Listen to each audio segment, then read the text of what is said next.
YouTube Ozzico in the Goat House is back. A lot going on in the NFL right now. We got big trades happening left and right. We got free agency starting on Monday. We got more trade rumors, more trade candidates. We definitely expect more trades to go down. We got Deshaun Watson not facing criminal charges, so I wouldn't say he's good to go, but he might be. The trade talk's gonna heat up. He might be dealt. A lot going on here, so I thought let's jump on and do a trade scenarios video. I thought that'd be a good idea here. It's a mixture of trade scenarios that I think we would like to see. They're they're very realistic, and we would like to see them. They make sense.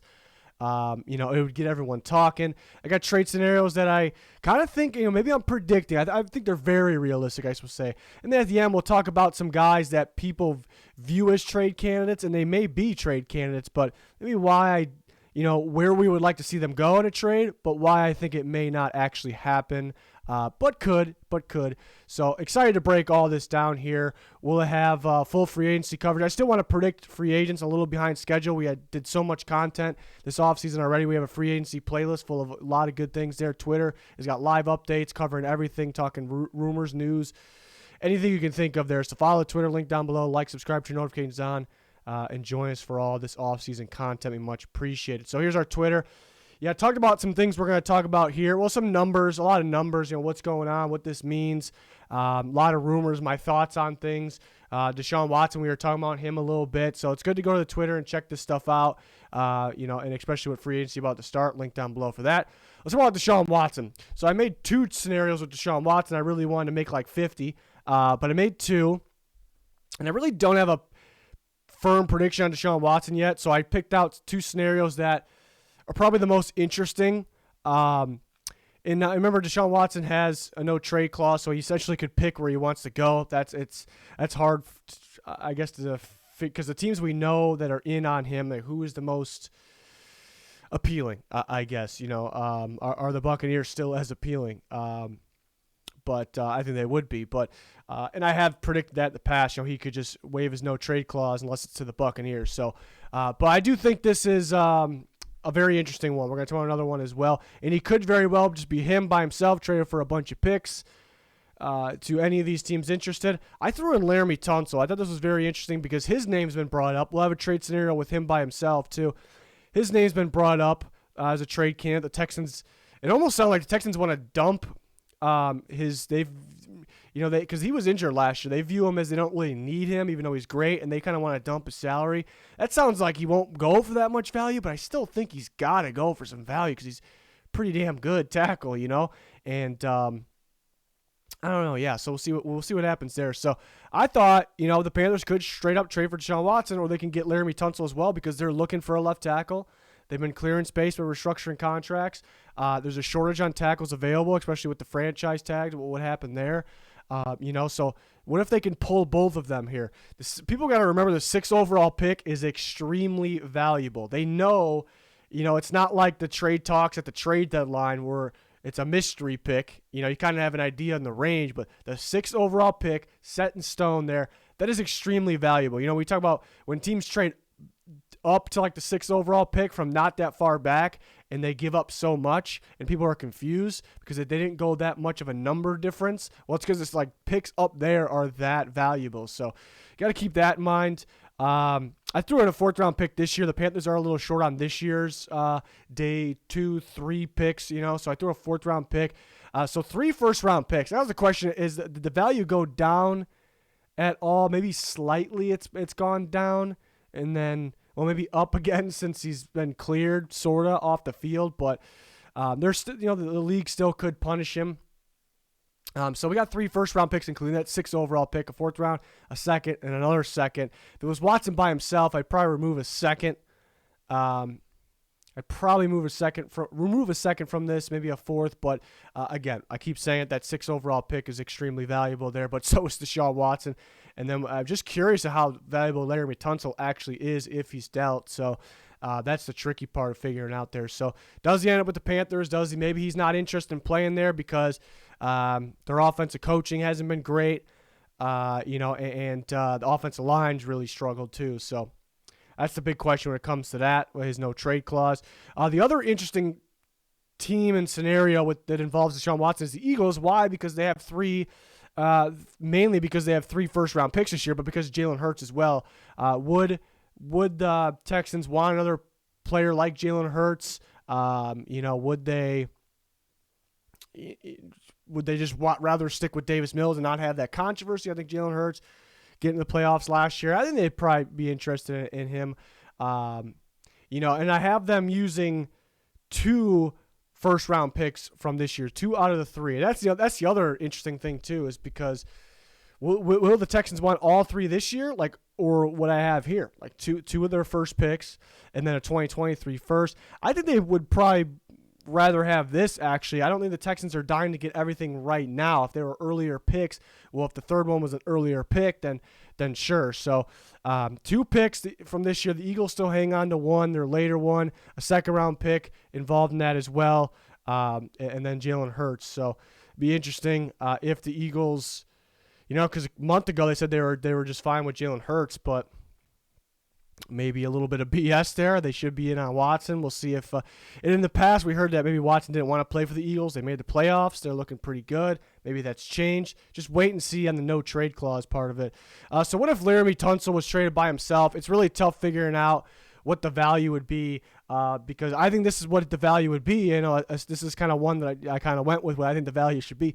Second-round pick, and then maybe a next-year 4th from the Steelers as well, because he's a very good left tackle. Steelers in need of a left tackle. They can pay him now, and they can most definitely pay him in the future. Steelers have loads of cap space.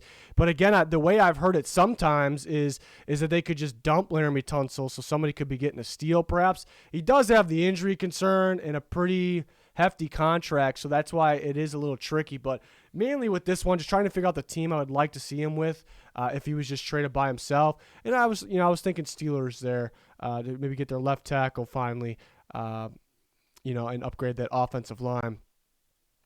Amari Cooper, so the Cowboys kind of holding off cutting him, even though it sounded like they really wanted to.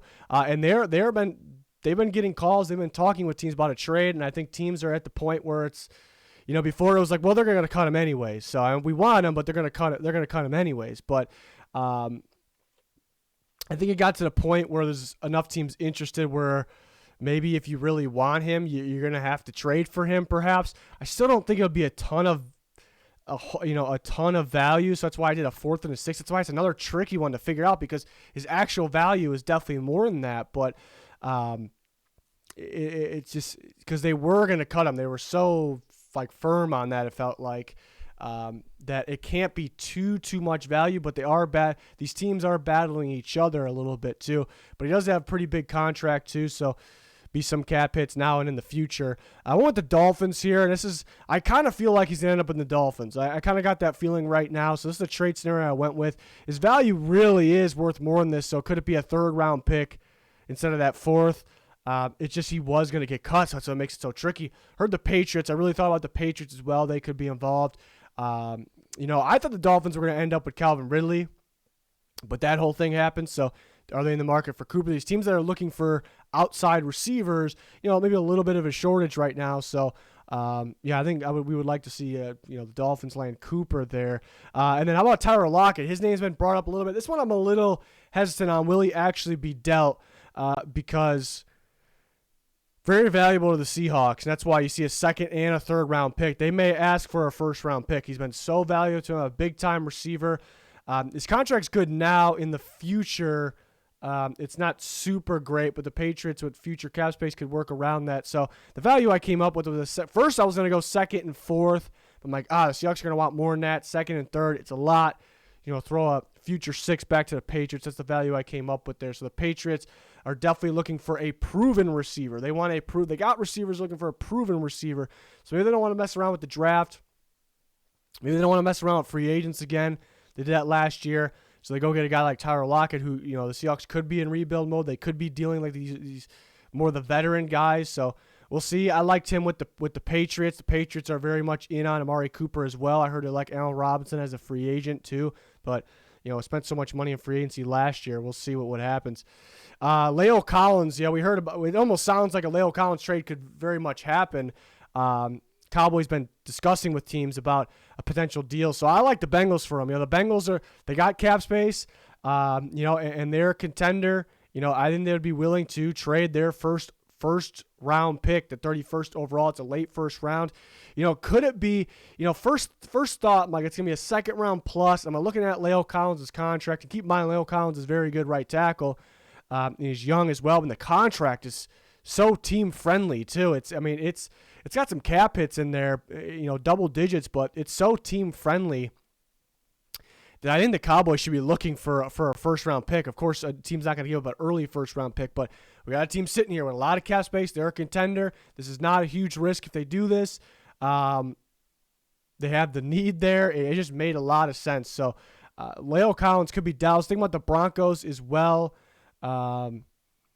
The Broncos perhaps, but they wouldn't trade there for, obviously they don't have a first round pick anymore because Russell Wilson. So yeah, a little limited, I guess, on what they have to trade. So I was thinking about them in terms of the fit, but yeah, in terms of what they could actually trade, a little limited there. So curious to see if the Cowboys could actually pull this. Could they pull the late first round? He does have some injury concerns, so maybe it's less than that, but very good right tackle, pretty favorable contract, team-friendly contract, like I said. Next, Eric Kendricks. The Vikings had a list of guys come out that they could trade because they're looking to clear cap. They wanted to clear it by extending Kirk Cousins and then restructuring him because it's you have to create voidable years if you the guy only has 1 year left in his deal, and that's the case there. But they can't really. It sounds like they can't really reach agreement on extension because Kirk Cousins isn't taking a pay cut there. So they're left with very limited ways to clear their space. So they're looking to trade some guys. Eric Kendricks' name's been brought up, and they are switching schemes. I do think he could fit either scheme, but this is one that I think is a realistic trade option if they're looking to clear space, clear over $7 million there. And I thought about the Browns. The Browns looking for an inside linebacker. They have some cap space. They should have a good amount of draft picks. They should be able to trade here. They got a top-tier inside linebacker in the NFL. Again, fits inside in their scheme. I thought about the Eagles as well. They might be too focused on Deshaun Watson, so Commanders I think would be a good fit there, but I really thought the Browns, and I guess it really wasn't why, but having Stefanski over there who came from Minnesota, I know he's an offensive guy, but he's got to see Eric Kendricks up close, so maybe that's appealing enough. So a second and a fifth going to the Vikings, they clear a little bit of space, but it would be tough to see him go out of Minnesota, been a big piece to them, but that Browns defense would be absolutely nasty, adding a middle linebacker like that. Next up, Fletcher Cox has been brought up. Name's been brought up quite a bit. And he was brought up on the trade deadline as well. Rapport saying there's a lot of talks going on again. It almost sounds like it's going to happen. It's a tricky one, though. We were talking about this on Twitter recently. If they just trade him, the Eagles lose a bunch of money, the way that contract's laid out. They have to trade him and say, hey, we're making him a post-June 1st trade, even though they can trade him now, but they don't clear that money until June 2nd, so which would only be about $2 million. So the Eagles definitely are not desperate to move Fletcher Cox. What it feels like they're gonna need something appealing, So that's what I was thinking. They might need a second round pick for them to be like, all right, let's do it. And I would not trade a second round pick. Great player, declining a little bit. I wouldn't trade a second round pick for Fletcher Cox. He's pretty cheap. He's gonna be team friendly. Very cheap, actually. He's going to be team friendly for his new team. It's just an expiring deal.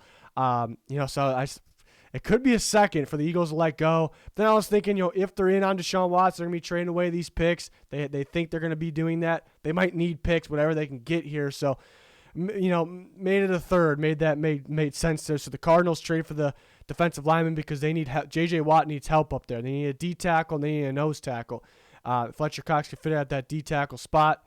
And then pretty team-friendly in terms of the cap this year for Fletcher Cox, so that makes sense, and I do like the fit in there as well on that, because they got to stop the run better. Cardinals definitely got to stop the run better. Helps with interior pressure as well. Next up, James Bradbury. We've talked about him a bit. The Giants were looking to cut him. Could they end up trading him away?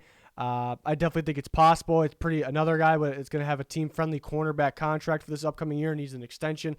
I thought, why not the Raiders? A third-round pick makes sense because why not the Raiders? Because Patrick Graham, who coached the Giants, he's over there with the Raiders now as their defensive coordinator. So I thought that actually made sense. They need some corners. Well, I was a little hesitant, though, because the Raiders been clearing space. They could be in on guys like J.C. Jackson, and Carlton Davis in free agency. So that's why I almost wanted to predict, like I wanted to come in here and say this is going to happen, like I was that close, but they could be in on those guys, and this could be kind of option B if he's still hanging around trade-wise, then. So that's the tricky part of it. So, but I thought that made sense as the best fit here. And then I want to talk about some other guys here, some other guys that have kind of been mentioned, talked about, where we would like to see them in a trade, but I'm not really expecting them. I'm not saying it's not going to happen, but I'm not expecting these ones. Kirk Cousins makes sense to the Colts. I would like to fit with the Colts. They got a good offense. Depends on what they would trade, but they got a good offensive line there. I think they'll be back in business as a playoff team. So and the Vikings are looking to clear that space. Do the Vikings actually want to trade Kirk Cousins though? So why I'm not really expecting it. It's just so much, needs to be good for teams to pull the trigger on Kirk Cousins, and the Vikings need to be good moving on from him. So it just feels like a lot needs to happen for one trade to happen here. Again, a bunch of Vikings were mentioned in terms of being, even Dalvin Cook was mentioned as being a trade candidate. They could move on from him. Just the thought about him and the Bills having a top tier running back, and they'd probably be the favorites to win the Super Bowl. I mean, that offense would be insane. So the thought of that's great. Even as a Vikings fan, I mean, I'd be very sad if Dalvin Cook left. But just the thought of that, I think, around the league would be fantastic for the Bills. But Vikings trading Dalvin Cook doesn't make much sense to me. They would only clear just over $2 million. It just doesn't make a whole lot of sense to me. So I'm not really, even though it's been mentioned, I'm not expecting that one to happen. People, mainly fans, are mentioning DK Metcalf left and right. I don't see the Seahawks trading him, but maybe they're just serious. Maybe they're just full goal. Let's just trade everyone away. I'd like him with the Bears. I like him with Justin Fields, and the Bears just came in possession of loads of future cap space, so they can pay him a lot of money for the future. They have 2 second-round picks they can trade. They need to find somebody to pair with Mooney. I like a bigger body like Metcalf. I just really like to fit with Justin Fields. So I don't expect DK Metcalf to get traded. If somebody said he's about to get traded, would I predict the Bears? Honestly, I probably wouldn't even predict the Bears. It's just kind of ones we would like to see. I just really don't think he's traded. Robert Quinn, speaking of the Bears, has been mentioned. He's actually been linked to the Ravens too. I don't think the Bears really, they just traded Khalil Mack. Do they want to trade both pass rushers? Do they really want to? So that's why I didn't really have a specific scenario for this one. But to the Ravens, they cleared space. They're looking for a guy that just purely gets after the quarterback, pure pass rusher. So Quinn would make sense as a fit there. So do they try to trade for him? Pretty big cap hits, but a pretty big year last year. And Jordan Love, his name's been mentioned a bit, and I keep saying, I know people disagree, but I keep saying that it's going to be hard for the Packers and another team to agree on compensation, because the Packers aren't just going to give him away because they just spent the first-round pick on him. So it's going to be very tough for them to give him away. And has he shown enough to teams where, like, yeah, we can trade a good day 2 pick for? So it's pretty tough. Best bet would be a third-round pick. Do the Packers agree to that? We'll see. People are talking about the Colts. Why would the Colts want to deal with the project guy? I really don't see that. It's just I went with one that it makes sense to me. It makes sense to me. I think we would like to see it. Just going into Brian Daboll's scheme, his system in the Giants, I think would make more sense than going for a guy like Mitchell Trubisky in free agency. It would make a lot more sense there. So I would like Love competing with Daniel Jones there, but I was not really fully expecting that one to happen. So these are kind of just guys that a lot of people are expecting. I'm not. This is where I think we would like to see them go. But we're always talking updates. We're always talking more on Twitter, and we'll have you covered here on the channel as well. So join us for all that. Like, subscribe, turn notifications on. Let me know your thoughts in the comments on these trade scenarios. Make sure you let me know your thoughts here. Curious to see what everyone's thinking on the compensation, because a lot of these are tricky. Like, usually it's not that tough, but a lot of these are tricky now at this stage of the offseason. But that's gonna wrap this one up. Thanks everyone for watching. Goodbye.